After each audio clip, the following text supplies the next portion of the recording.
welcome to Furious Driving, and you join me today at the wheel of something really different. I mean really different. This is a one-of-a-kind Jaguar XK shooting brake. Hello, now here on Furious Driving, I always try and bring you interesting cars, either ones you've forgotten existed, ones you'd never taken notice of, or ones you didn't even know existed in the first place. Now this one, I suspect, may fall into the latter category. Now last week we covered the Matra Rancho, which is considered by many to be the first SUV. But perhaps that's jumping the gun a little bit, because utility it may be, but sporting it definitely wasn't. This, on the other hand though, is definitely sporting, and it's definitely utility, and it's a couple of years before, so perhaps this isn't a shooting brake, it's the first SUV. It's definitely a hybrid. So what is it that we're looking at right now? This is a Jaguar Foxbat, which doesn't exist apart from this one. This is a one-off, unique, the only one in the world car built in 1975 through to 1977 by a gentleman called Jeffrey Stevens. And what you're looking at here at the front of the car is a Jaguar XK150, the last of William Lyon's classic, beautiful, sweeping, elegant design that was replaced in 1961 by the E-Type Jaguar. Moving further back though, there is a very subtle line, but it does blend ever so neatly into a timber-framed rear half. I'll count to 3 and let you take a guess at this. 1, 2, 3. Yes, a Morris Minor Traveller. This is where an XK150 meets a Minor Traveller. So we have got a wood-framed shooting brake. This is very traditional, hence the cap. I did actually bring a proper tweed shooting jacket as well, but it's way too humid today. Now, as I say, from the B-post forward, this is all XK150 fixed head coupe, FHC if you like. Now, the 150 carried on the traditional styling of the 120 and the 140 before it. Now, to keep costs down, they actually used a lot of the pressings from the XK140, but on a wider platform to make it more comfortable inside. But to achieve that extra space rather ingeniously, they used a fillet down the centre of the bonnet to expand the car's width, which is actually rather fitting because an awful lot of Morris Minor hot rods and customs have been treated to exactly the same thing, being made wider or longer purely by putting a steel fillet down the centre of the bonnet and widening the track and the platform so they can put V8 engines in them.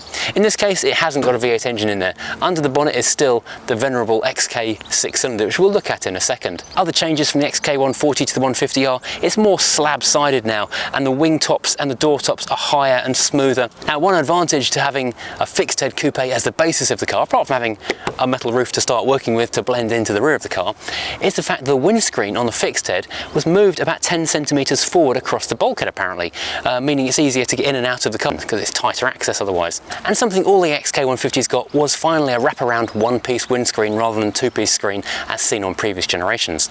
But seen from the front, you really can't tell there's anything different about this car to separate it from the other run-of-the-mill ordinary Jaguar XK150s of the late 50s into 1961. I was going to say early 60s, but it's not quite, is it? It's just 160. You still have these absolutely gorgeous flowing lines, one curve flowing into the next, from the wheel arch into the side light, into the headlights, into the grille. The leaper just there on the front of the car, just overseeing everything, proud on the front of the vehicle, is absolutely beautiful.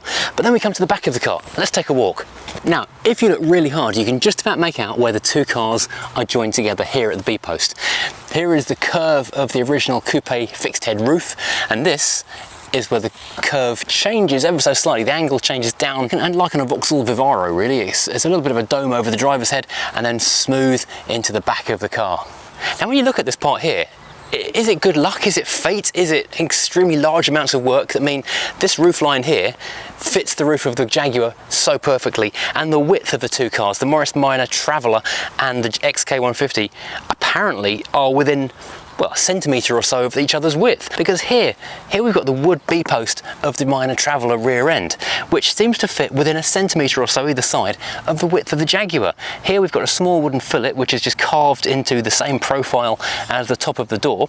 Then we've got the wing top, the actual original wing of the Jaguar just here, which blends rather neatly into this wooden frame rail of the side of the Traveller again. So the whole lot just fits within this kind of tolerance. It's quite remarkable. You have to wonder how this happened. Was he looking for a rear end of a car that would go onto a Jaguar? Or did he see the two cars side by side one day in a car park and think, do you know what, I think those two are about the same size. We could graft them together. But isn't it just an amazing thought that the rear end of the most English country cottage, roses and vicars and cups of tea rear end of a Morris Traveller would fit onto the rakish, dynamic, scary sports car of an XK150? That's just incredible, really. So it does still have the Jaguar script from the back of the XK, but obviously no one makes a Foxbat script, so this is hand cut from a sheet of thick aluminium, or hand carved, I guess. Foxbat logo. Now this, by all accounts, is the reason this car was built. The gentleman who built the car apparently liked his sports cars, but wanted something he could take his dogs out in as well. So the Foxbat was born. And it's not a bad space for a couple of dogs. I mean, it's certainly more space than my dog has in the back of a Mini Clubman. So in the back of the car we have got the minor Traveller doors. So we do have the very basic rudimentary Morris mechanism, I think it is anyway, opening and closing the doors with just little spiky pegs holding the things shut, only on one door as well. I believe there's an aluminium panel here on the inside of the door. This looks like it was homemade. We've got a carpeted floor, all nice and flat, just a little insert here for the fuel filler pipe. Underneath here we have got, you can tell it was the 1970s, it's plywood and white gloss paint. There is another Jaguar wire wheel here under the floor. Now that rear seat does look like it will fold forward and make it a completely flat area. That bar across the rear seat does look like it lifts up so the rear seat can be folded completely forward. I'm not 100% sure how to do this, and Justin Banks, the dealer who's selling this car, isn't around right now to ask the question of, so I'm not going to risk damaging it.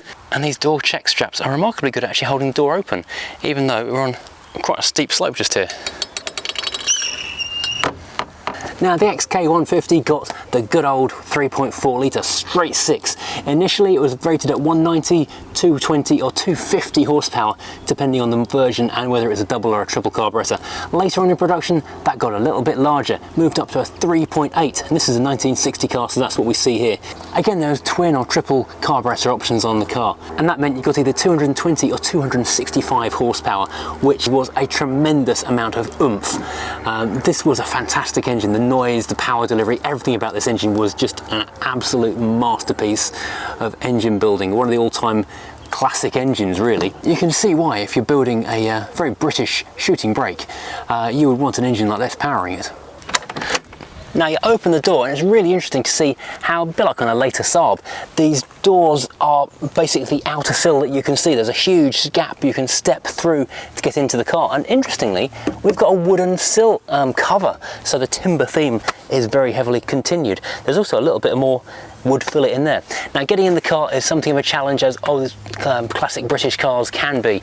If you thought the Elise was bad getting in, you ain't seen nothing yet. The steering wheel is huge and you have to slide underneath it and get your angle just right and get yourself in there.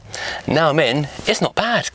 It's very, very offset pedals, but let's take a little walk around and see what we've got in here. So, if you're familiar with a Jaguar XK of any kind, this will all be very much at home to you, certainly in front of the B-post. We have the later XK150 style doors, which have actually got door pockets in them, and they're a little bit wider on the elbow room as well, so we can close them and have a bit more space.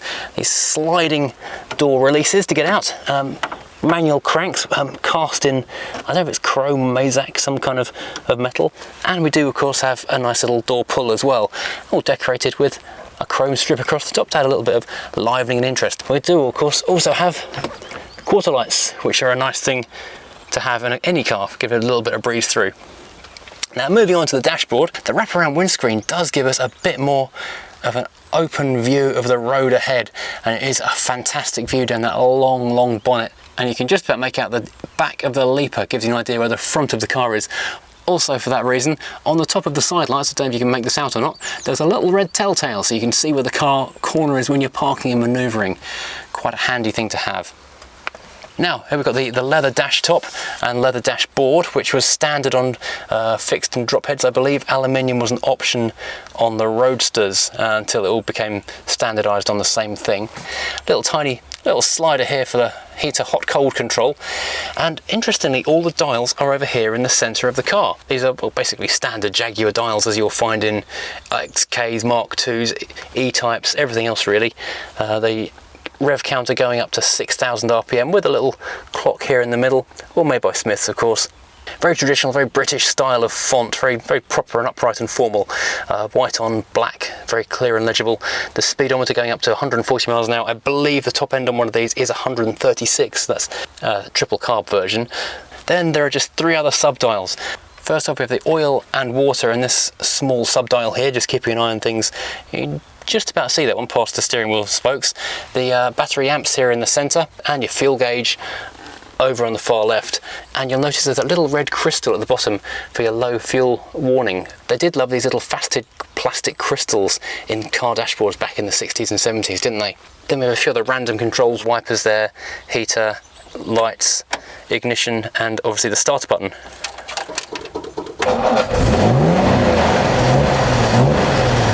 This does start very easily, and that noise is intoxicating.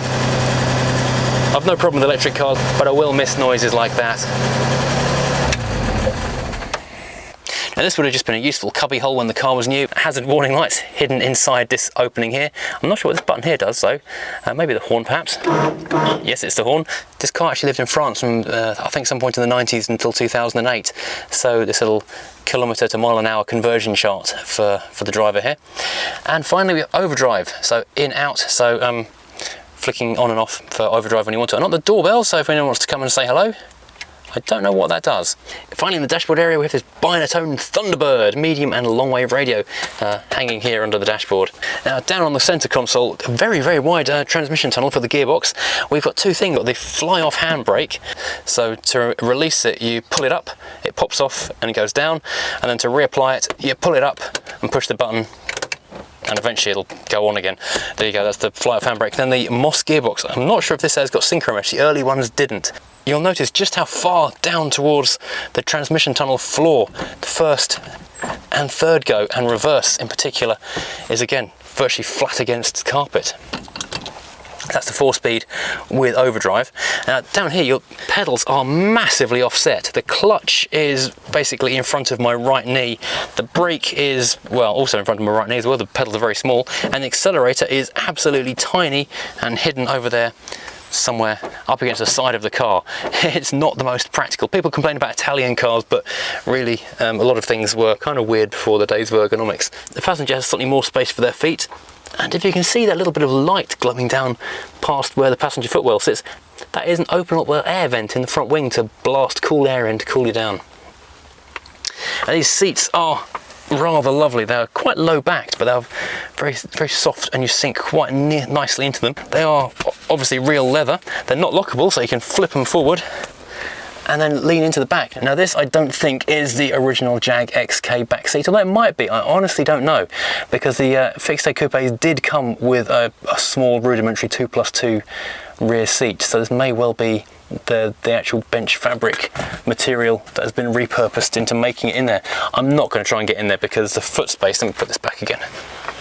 The knee room is negligible at best. I don't think I'd even get one leg sideways in the back of there, so I won't. Now looking above, we've got a nice velour headlining which continues all the way into the back of the car, which is not badly done at all. We do have, from the Jaguar end, these semi-translucent sun visors which fold down so you can see through them, because they are very low indeed in front of your face. So that's basically at the same height as the steering wheel top when that's down. Interestingly, we do have this brace down the centre of the Jag roof, leading into this other brace area here. Now, sliding in and out after a bit of practice, it does kind of become second nature to throw yourself around the wheel to get in. So, ignition on, hit the button, choke's in. It's an electric choke on this, which is quite unusual. So it's literally on and off. Just remember to hit the button. So, into gear, fly off handbrake, and away we go. The clutch is a long way down, and it's quite a pull to get it into second gear. I don't believe the steering has got any power assistance on it at all, but it's not too heavy. Wow, the throttle is incredibly light, so it just takes the tiniest touch to get you flying away. Now fortunately there are disc brakes on this car. They came along in I think 1957 or 58. Now as you know, I like nothing more than a manual estate. Now this could actually be absolutely perfect for me. It's got decent space in the back, it's manual gearbox. Maybe not the most economical car in the world, but do you know what? I think it could suit me quite well actually.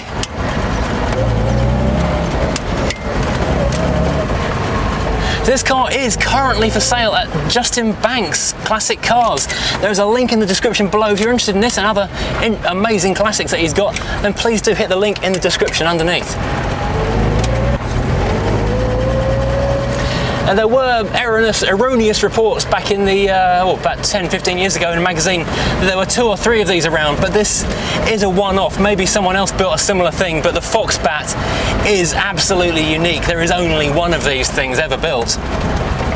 The throttle is just so responsive, it takes the tiniest dab. In fact, the car is incredibly well connected to you as a driver. Steering is incredibly sharp and direct, and the brakes are nice and powerful. Now you might look at this car and think this is the most ridiculous thing you have ever seen. It's ugly, it's weird, it doesn't make sense. Or you might look at it and think that's absolutely ingenious. Why didn't I think of that? But it's a testament to man's ingenuity, the fact that someone could go out there and just say, you know, I've got an old rusty Jaguar, and apparently it was a very rusty XJ, and I've got a rusty Minor. I could put the 2 of these things together, and I can make him into one really good car. And honestly, I'm glad he did.